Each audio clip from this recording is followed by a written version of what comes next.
2019 ó ti ń ṣe mí tí màá find it difficult láti tọ̀ nǹkan kan tàbí kí n tó délé kinní kí n ti máa tọ̀ sára.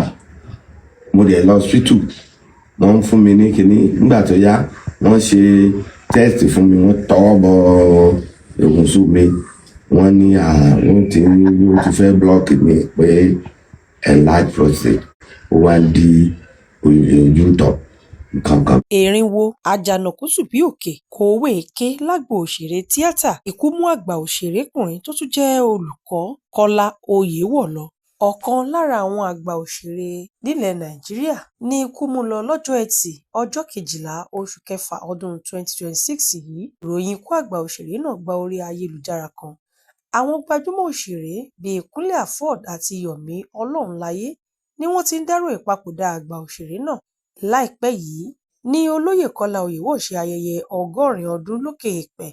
Bó tilẹ̀ jẹ́ pé a kò tíì lè fìdí irú ikú tó pa àgbà òṣèré náà múlẹ̀, àmọ́ ó ṣíṣọ lójú ẹ̀ pé àìsàn kan ń bá òun fínra. Onírúurú eré sinimá ni Kọ́lá Oyèwọ̀ ti kópa nínú, èyí tó sọ ọ́ di olókìkí. Lára àwọn irú sinimá bẹ́ẹ̀ ní ti Olúwanilẹ̀, Ṣàwòrò Idẹ, Orogún Adédìgbà, The Gods Are Not to Blame àti bẹ́ẹ̀ bẹ́ẹ̀ lọ. Ọjọ́ 27 oṣù kẹta ọdún 1946 ni olóògbé Kọ́lá Oyèwọ̀ délé ayé, léyìí tó túmọ̀ sí pé ọjọ́ yẹn gan ni wọ́n bí sókè èèpẹ̀. Ìlú Ọ̀bà Ilé nípínlẹ̀ Ọ̀ṣun ni wọ́n bí sí. Ó ti bẹ̀rẹ̀ iṣẹ́ eré tíátà pẹ̀lú ẹgbẹ́ òṣèré Oyin Adéjọbí. Kọ́lá Oyèwọ̀ ṣe eré tíátà fún bíi 60 ọdún. Lára eré tó kópa nínú ẹ̀ ní Ṣàngó, Kò Ṣeé Gbé àti Super Story. Bákan náà, olùkọ́ àgbà ni olóògbé Oyèwọ̀ tó sì gba oyè ọ̀mọ̀wé nídìí iṣẹ́ eré ṣíṣe nílé ẹ̀kọ́ gíga fásitì ìlú Ìbàdàn. Fásitì Ọbáfẹ́mi Awólọ́wọ̀ ni olóògbé náà ti ń ṣiṣẹ́ olùkọ́ni, ó sì tún ṣiṣẹ́ ní fásitì Redeemer àti Elizade. Ọ̀kan lára àwọn ọmọ bàbá náà, Oyèwọ̀ Adétóyèṣe, òun náà kéde ikú bàbá náà lójú òpó Facebook rẹ̀ ní nǹkan bíi aago 8 ní alẹ́ ọjọ́ Ẹtì. Ó kọ sójú òpó náà pé ọkàn òun wúwo púpọ̀ láti kéde ikú bàbá òun tòótọ́, Adékọ́lá Àkàngbé Gabriel Oyèwọ̀. Ó ní bàbá òun jẹ́ bàbá àtàtà, bàbá tòótọ́ tí kìí fi ọmọ ṣeré. Láti ìgbà tí ìròyìn ikú ẹ̀ ti gbòde ní ọ̀pọ̀ àwọn èèyàn ti bẹ̀rẹ̀ sí máa kẹ́dàárò lórí ìpapòdà àgbà òṣèré ọ̀hún, ṣùgbọ́n ó fẹ́ jọ pé bàbá náà ṣàìsàn kó tó di pé ó kú. Lára àwọn tí wọ́n kàn sí kó tó di pé ó dolóògbé, òun náà láti rí àgbà òṣèré Kúnlé Afọ́d níbi tó ti lọ sílé bàbá Oyèwọ̀ láti lọ fún un ní ẹ̀bùn owó táwọn tí wọ́n jẹ́ olólùfẹ́ bàbá náà tí wọ́n ti dá láti fún un. Ìrísí ẹ̀ lákòókò tí Kúnlé Afọ́d lọ fi hàn wípé ó fẹ́ jọ bí ẹni pé bàbá náà ń ṣàìsàn, àmọ́ àwọn kan sọ wípé àgbà ló dé. Bó tilẹ̀ jẹ́ wípé àwọn mọ̀lẹ́bí ò tí ì fi pàtó ohun tó wà nídìí ikú olóògbé náà àti ohun tó ṣokùnfà ìpapòdà àgbà òṣèrékùnrin náà síta, ṣùgbọ́n wọ́n gbà ládùúrà pé k'Ọlọ́run kó ṣekú ní ìsinmi. Ẹ kú ọjọ́ mẹ́ta. Ọjọ́ kan pẹ̀lú Ṣàlàáfíà mú báyìí. àdúpẹ́ lọ́dọ̀ Ọlọ́run. Ẹ pẹ̀lẹ́ sà. Àdúpẹ́ lọ́dọ̀ Ọlọ́run. Ẹ pẹ̀lẹ́. Mo ní n tún yọjú sí yín. Kò dà bẹ́ẹ̀. You have a new look. Bẹ́ẹ̀ni. All right, sir. Yeah. That's my daddy, you know.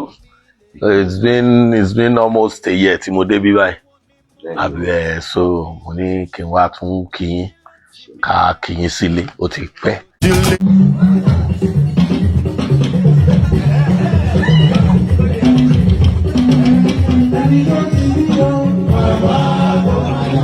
Twenty 2019 Wow. ó ti mo ti mọ̀ ọ́n, ó ti ń ṣe mí tí màá find it difficult láti tọ̀ nǹkan kan tàbí kí n tó délé kinní kí n ti máa tọ̀ sára. Mo dẹ̀ lọ hospital, wọ́n ń fún mi ní kinní, nígbà tó yá wọ́n ṣe test fún mi, wọ́n tọwọ́ bọ ìrùnsù mi, wọ́n ní àrùn tí ó ti fẹ́ block mi pé enlarged prostate, pé prostate mi ló ti large, ó wá ń di ojú tọ̀ kankan bẹ́ẹ̀.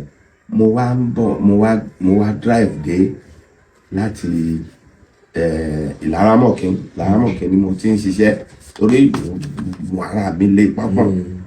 Ìlaramọ̀kín ni mo wà gbà yẹn ni mo wá yà sí hospital lọ́dọ̀ family doctor wa ló wá fún mi ní ìwé pé kí n lọ ṣe test ní Fájuyì lọ́dọ̀ àwọn tó ń ṣe test fún yẹn bẹ́ẹ̀.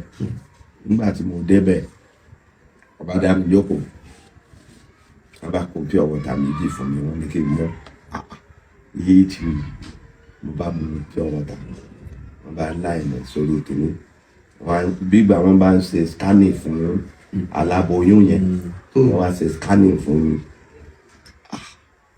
ló wá ṣe result yẹn ó wá tún lẹ̀ pa ó ní kí n lọ mú bá doctor mi mo wá dọ́dọ̀ doctor. Mo kí yín gbogbo ènìyàn ọlọ́lá gbajúmọ̀ orúkọ mọ́ lọ́wọ́ ẹ foríjì mí o ẹni tó mọ̀ mí kó tún mi wò ẹni kò mọ̀ mí kó máa gbọ́ èmi Ládégbìndé ọmọ ọba Dàńsákì ni mo lọ àbí ó sáré pé mo lálejò